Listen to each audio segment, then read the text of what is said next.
You are Locked On Coogs, your daily podcast on the Houston Cougars, part of the Locked On Podcast Network, your team every day. Parker Angel, host of Locked On Coogs here, and as we wrap up talking about Austin Armstrong, I said that I wanted to talk about someone he might be bringing with him, and that means it's time for some portal chatter. Yes, the popular thing to be doing in college football these days is the transfer portal. Now, Austin Armstrong comes from the University of Florida. The initial question was how many defensive players could he bring from Florida with him? Now, Florida has had kind of an up and down couple of years. I don't mean to say that you want just anyone coming from the Florida Gators, but Houston has lost a couple guys in transfer portal themselves, is sending a few to the NFL and needs to have someone step in and fill the role, right? In a lot of ways. Someone familiar with the defense would be nice. And it sounds like Justus Boone is a real possibility. Justus Boone, not spelled like justice, like can I have justice? Justice is Justus, but 6'3", 265, and plays the defensive end position, played a lot of different spots on the defensive line across his career. He played just 138 snaps last season, and was coming off of an ACL tear in 2023. So 2023 in preseason camp, he tears his ACL, gets the medical for the year, but obviously doesn't play. 2024, as he's coming back, he's a rotational guy, plays 138 snaps. He jumped into the portal with a couple of years left to go. And frankly, I think he could spend all of those at Houston. He mentioned Houston in his first set of offers initially. Got to think having Armstrong as the official defense coordinator at that point was a big part of that. Also, he put Houston as his first visited earlier this week. It does look like he's going to finish out his visits on through. So you hate to see a guy leave campus when you get him first, but obviously he knows the staff now, knows Armstrong pretty well, understands what the expectations will be. For what it's worth, I mentioned he tore his ACL in 2023 preseason camp, but 2022 as a redshirt freshman played a lot. Like 282 snaps as a redshirt freshman, started 2 games that year. And if you go further back in the class of 2021, he was the number 2 player in state of South Carolina. He was a top 200 recruit. Some people had him as high as the top 125, and he was a top 20 to 15 edge player, depending on what recruit service you're looking at, right? A high-end recruit, high-end 4-star in 2021. And frankly, a guy that's still trying to reach that potential. And I think a fresh start's great for guys like that in college. It's one of the benefits of the transfer portal, right? Is once you spend a couple years at one place, you can really kind of go refresh, recharge, reacquaint yourself with the game somewhere else. I think Houston serves a great spot like that for Justus Boone. I mentioned I went back and watched that 2022 tape, and he had real real explosion off the line. He wore number 12 that year. If you go back and watch stuff, he actually wore number 1 this past season as a defensive line. First of all, defensive lineman wearing 12 and single digit, like a lot of swag there. Ask Keith Cooper, the man he kind of be functionally replacing. I think it's interesting though, as an edge guy, and you read his high school stuff, you watch that 2022 tape, it's all pass rush, very classic defensive end kind of stuff. I thought in watching some of the 2024 stuff, which admittedly there's less of, I thought he played the run better than the pass this past season. And I mean, that could be, some of his adjustments to his body post-injury and post-surgery. Some of it could be, honestly, just that's what Florida needed him to do, right? I wonder if that can make him, as a defensive end in the, 3 down front, could he also move to the defensive tackle spot?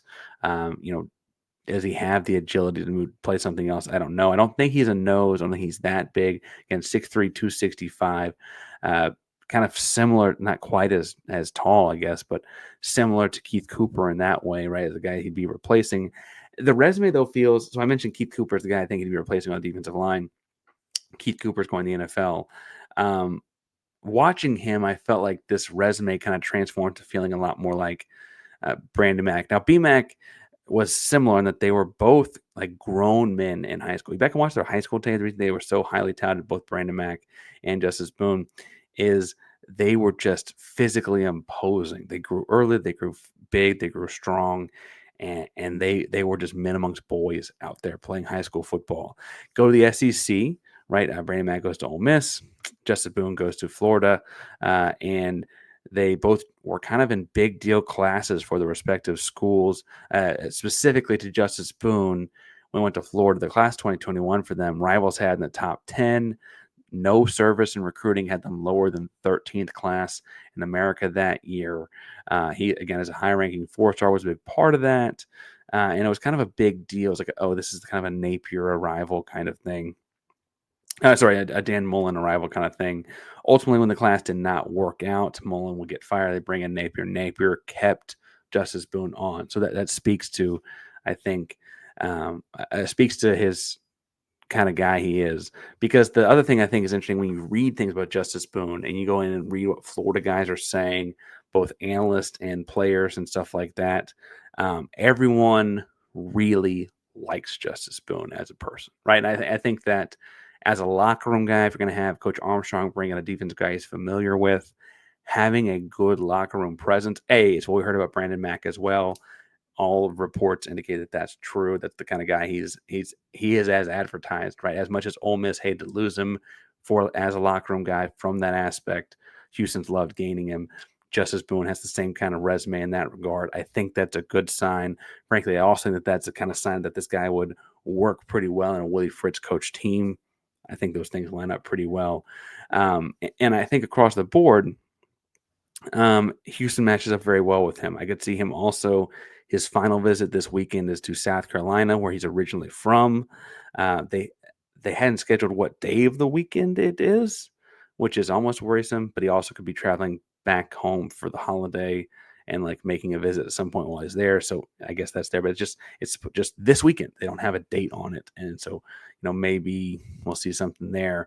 The other potential place I'd be worried about him at if I'm Houston and you don't want to see him get away is UNLV. Their visit is at the start of the weekend, I think, if I'm reading things correctly. UNLV hired Coach Dan Mullen recently. Dan Mullen being the same guy, like I mentioned, that had at the start of his time at Florida. Those are my initial thoughts after watching the video on the guy. I do think Houston should continue to seek this guy out. I think he'd be a big impact player for us. And again, if nothing else, he's a guy familiar with the defensive scheme and a guy that is good in the locker room. And you need at least depth at defensive line position, even if you feel confident about the guys you've got starting. And I think Justus could push for some real playing time next year in the defensive front. I want to talk about guys who could play right behind that at the linebacker spot in the transfer portal that Houston's pursuing as well. But before we get to that, I want to remind you today's show is brought to you by the College Football Playoff on TNT. It's that time of year. Yeah, it's already that time of year. The College Football Playoff is back. The newly expanded 12-team format. It's guaranteed to be bigger and better than ever, bringing you all the hard-hitting and high-flying excitement that you love. TNT Sports coverage of the College Football Playoff begins December 21st, starting with the College Football Playoff kickoff show presented by AT&T at 11 a.m. Eastern. Leading to our first matchup, the SMU Mustangs are battling the Penn State Nittany Lions at noon. Then the Clemson Tigers look to upset the Texas Longhorns in a showdown at 4 o'clock Eastern.